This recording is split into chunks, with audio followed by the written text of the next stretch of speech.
In 1968, Quitman County, home of Marks, Mississippi, was the poorest county in the nation, according to federal statistics.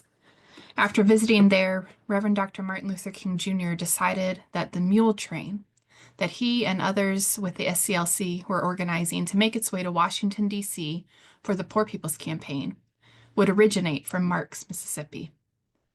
In May 1968, just a few short weeks after King was assassinated, 17 wagons, 40 mules, and 75 people started the trek from the poorest county in the country to the nation's capital for 6 weeks of action, civil disobedience, rallies, and learning as part of the 1968 Poor People's Campaign. The wagons had sayings printed on the sides to help passerbys know what they were up to, where they were headed, and why. And on one of those wagons was painted the phrase, "Jesus was a poor man." It is this deep theological and biblical insight written on the side of a covered wagon that can open doors to better understand the scripture passage and what it means to open the door for Jesus. This passage is the last of Jesus' teachings to his disciples in the book of Matthew. It is quoted by countless ministries that offer charity to the least of these. But what if we take seriously the proclamation from the mule train that Jesus was a poor man? How could that change how we understand this passage? In the time and place that Jesus ministered, most people lived under the subjugation of the Roman Empire and were considered expendable. Elite rulers extracted wealth from all of the lands that they conquered, pushing people to hunger, homelessness, and the brink of starvation, and sometimes over the edge into slavery and death. Luke chapter 9, verse 58 tells us that Jesus had no place to lay his head. Or as my friends who are organizing and unhoused say, Jesus was homeless. He was trained in carpentry, a form of manual labor similar to low-wage work today, and he relied on the hospitality of his friends, many of whom were also poor, to share meals and lodging with him along his journeys. Jesus and the disciples and those to whom they ministered were the poor, the subjugated, and the oppressed. They were the expendables. And in fact, the word from this passage that is usually translated to the least of these is a Greek word that literally means the smallest or most insignificant ones. In other words, the expendables. So we can see in this passage that when Jesus identifies as one of the least of these, it is not a romantic or charitable notion, or even merely an act of solidarity. It was Jesus's reality, his lived experience. Jesus here is saying that the social class of expendables are his people.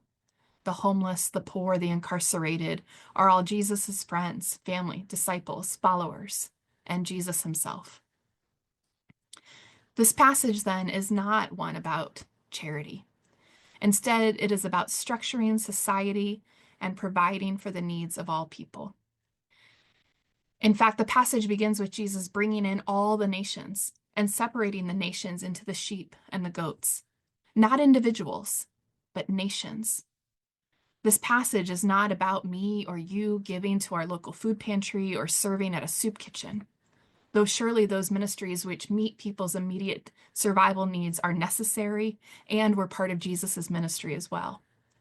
But this passage is about judging the nations for how they have structured society in a way that didn't provide for the needs of the homeless, the hungry, the sick, and imprisoned in his time. And as we think about where we are as a country now, it's not hard to guess whether Jesus would embrace us as sheep who did to Jesus just as we do for the least of these, or if he would say, "Depart from me, for I was hungry and you gave me nothing to eat. I was thirsty and you gave me nothing to drink. I was a stranger and you did not invite me in.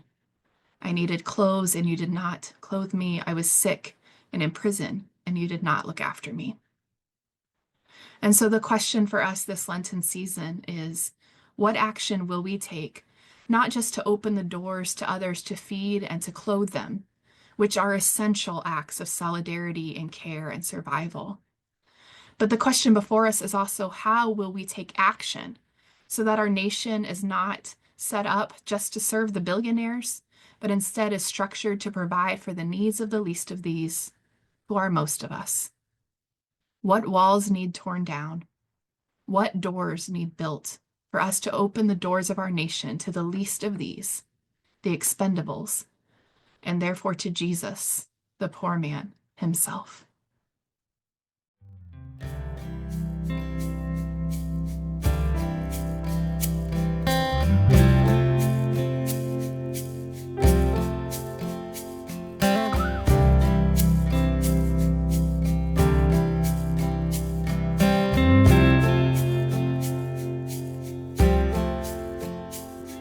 Ever since the world's existed, there's one thing that is certain.